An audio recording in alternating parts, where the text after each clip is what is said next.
Assalamualaikum warahmatullahi wabarakatuh. Perkenalkan, kami dari kelompok 4 akan mempresentasikan hasil makalah kami yang berjudul Bimbingan Belajar Peserta Didik di MISD.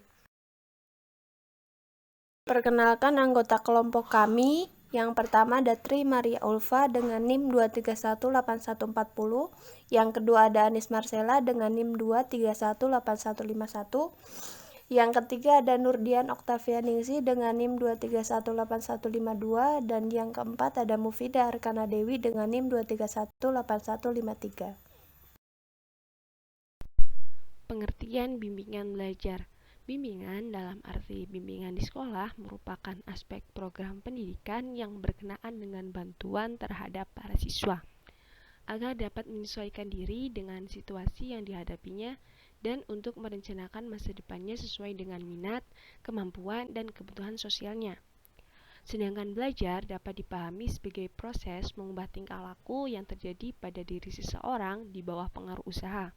Perubahan dapat diekspresikan sebagai keterampilan, kebiasaan, sikap memahami pengetahuan yang dapat mengubah situasi dalam hidupnya.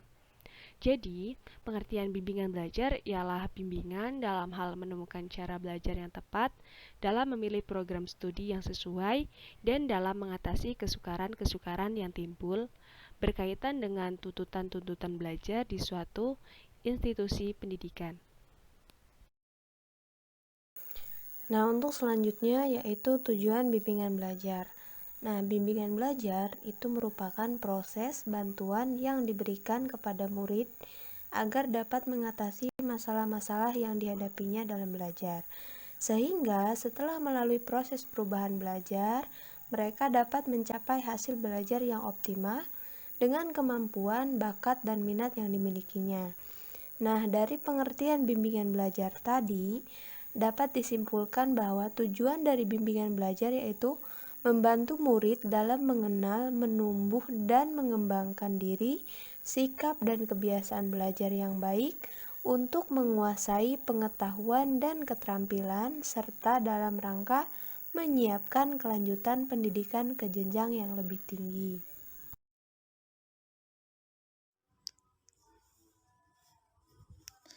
Selanjutnya saya akan menjelaskan mengenai fungsi bimbingan belajar. Fungsi bimbingan belajar ini terbagi atas 4 fungsi, yaitu fungsi pemahaman, fungsi pencegahan, fungsi pengetasan, dan fungsi pemeliharaan. Fungsi pemahaman yaitu fungsi yang memahami segala sesuatu yang menjadi masalah atau kendala yang dihadapi oleh peserta didik dalam proses belajar. Selanjutnya, fungsi pencegahan. Fungsi pencegahan ini merupakan upaya untuk memberi pengaruh positif dalam proses belajar siswa agar nanti prestasinya lebih baik lagi. Yang ketiga, fungsi pengentasan. Fungsi pengentasan ini merupakan upaya pengentasan dalam pelayanan bimbingan, masalah, dan kesulitan yang dihadapi oleh peserta didik.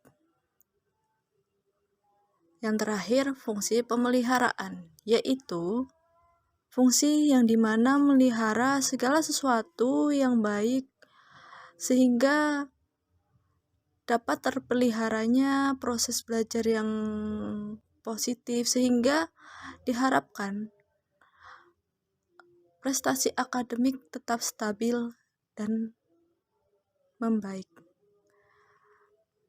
Selanjutnya, untuk materi berikutnya akan dijelaskan oleh Saudari Mufidah Arkana Dewi.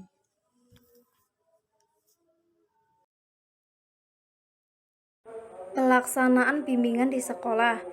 Langkah-langkah yang ditempuh adalah yang pertama, identifikasi kasus. Identifikasi kasus ialah usaha untuk menemukan atau menentukan siswa yang perlu mendapatkan bimbingan. Cara yang dapat ditempuh untuk mencapai tujuan ini adalah dengan jalan analisis hasil belajar, karya tulis, observasi, dan lain-lain. Yang kedua, diagnosa. Diagnosa merupakan langkah-langkah menemukan masalah. Berdasarkan langkah kedua ini, maka kita dapat menetapkan masalah dan penyebabnya. Cara yang dapat ditempuh dalam langkah ini adalah dengan jalan analisis hasil belajar, angket, wawancara, dan sebagainya. Yang ketiga, prognosa.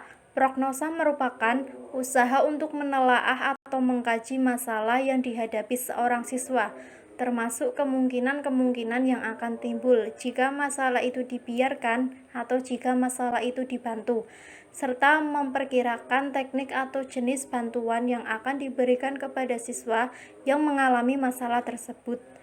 Yang keempat, terapi.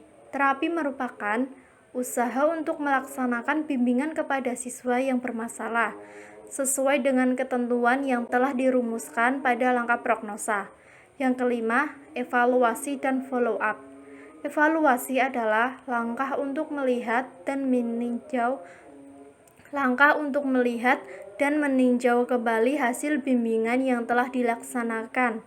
Langkah ini dapat dilihat dari hasil belajar siswa yang bersangkutan, sedangkan follow up adalah merupakan langkah membantu siswa kembali memecahkan masalah-masalah baru yang berkaitan dengan masalah semula. Keseluruhan langkah-langkah bimbingan di atas harus dilaksanakan secara berurutan, karena di antara satu dengan yang lain saling berkaitan dan menjadi bagian yang tidak terpisahkan. Sekian dari kelompok kami. Terima kasih. Wassalamualaikum warahmatullahi wabarakatuh.